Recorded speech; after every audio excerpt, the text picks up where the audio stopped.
आप देख रहे हैं ENI live next generation media.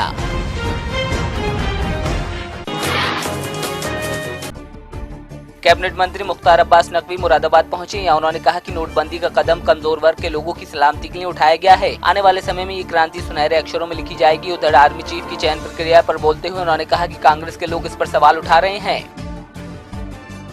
तो हमारी कोशिश है और हमें पूरा विश्वास है कि जो कोशिश प्रधानमंत्री श्री नरेंद्र मोदी जी ने शुरू किया है और जो एक क्रांति शुरू की है वो इतिहास में एक स्वर्णिम अक्षरों में याद रखी जाएगी और पूरी दुनिया इस क्रांति में और पूरा देश इस क्रांति के साथ। बसपा के कद्दावर नेता नसीमुद्दीन सिद्दीकी मथुरा की बलदेव विधानसभा पहुंचे। यहाँ उन्होंने तहसील महावन में आयोजित भाईचारा सम्मेलन में शिरकत की। सम्मेलन में मुस्लिम समाज के लोगों ने बड़ी तादाद में अपनी उपस्थिति दर्ज कराई, तो वहीं नसीमुद्दीन सिद्दीकी ने विरोधियों पर जमकर हमला किया।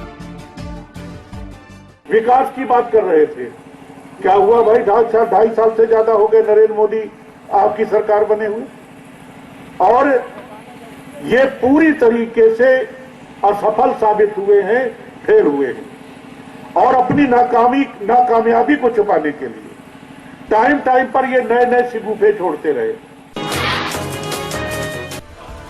बताइए कि गुवाहाटी के इस्लामनगर थाना क्षेत्र में कुएं में घुसा युवक टांग ढहने दब गया। 8 घंटे तक रेस्क्यू ऑपरेशन चलाया गया। राहत की बात यह है कि 8 घंटे दबे रहने के बाद भी युवक को जीवित बाहर निकाल लिया गया। रेस्क्यू के दौरान पुलिस प्रशासन मौके पर मौजूद रहा।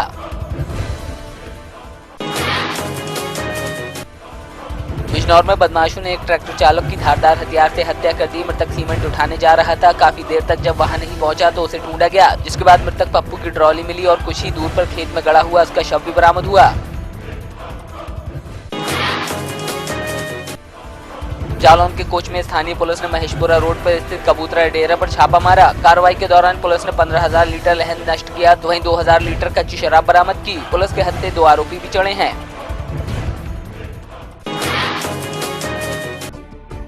उन्नाव में आगामी विधानसभा चुनाव को देखते हुए बीगापुर सर्किल के अचलगंज थाना क्षेत्र में सभी असला धारकों का सत्यापन किया जा रहा है। वहीं लाइसेंस जमा कराने की प्रक्रिया भी शुरू कराई गई है, जिसमें क्षेत्र के सभी असला धारकों ने सत्यापन कराया।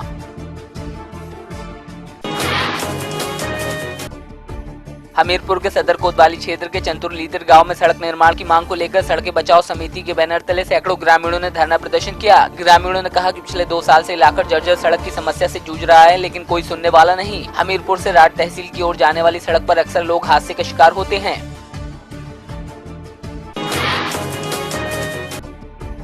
बरेली के शीशगढ़ थाना क्षेत्र के गांव बुढ़ासी में एक 12 वर्षीय छात्रा को स्कूल जाते समय मनचले ने बुरी नीयत से दबोच लिया। इतना ही नहीं, पीड़िता की माने तो आरोपी युवक ने उसे जान से मारने की भी धमकी दी। घटना के बाद पूरा परिवार सहमा हुआ है। फिलहाल पुलिस ने अभी तक मामला दर्ज नहीं किया है।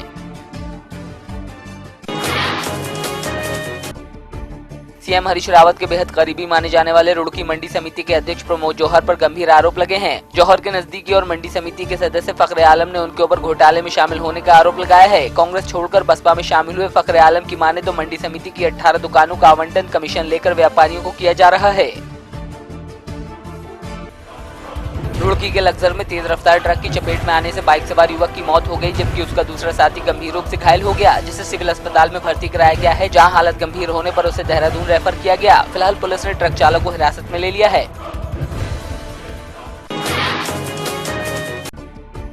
जोधपुर के उम्मैद स्टेडियम में राजस्थान सरकार के 3 साल पूरे होने के मौके पर स्वराज प्रदर्शनी का उद्घाटन मुख्यमंत्री वसुंधरा राजे सिंधिया ने किया। इस दौरान सीएम ने जनता का तहे दिल से शुक्रिया अदा किया। उन्होंने कहा कि विकास की धारा को वो सूबे के अंतिम व्यक्ति तक पहुंचाएंगी, जिसके लिए जनता के साथ की जरूरत है।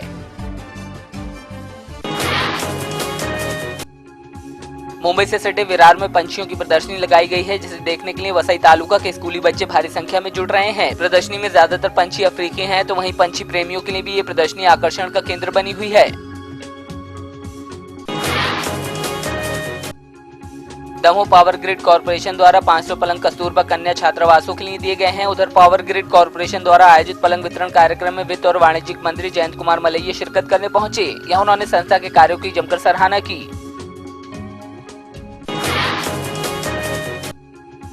फाजिल्का में आयोजित एक समारोह में प्रधानमंत्री उज्ज्वला योजना के तहत पात्रों को एलपीजी गैस किट वितरित की गई, तो वहीं खेल क्लबों को स्पोर्ट्स किट समेत आवासीय स्कीम के तहत पात्रों को सर्टिफिकेट दिए गए। कार्यक्रम में पहुंचे स्वास्थ्य मंत्री सुरजीत जियाणी ने प्रधानमंत्री उज्ज्वला योजना को गरीब महिलाओं के लिए वरदान बताया।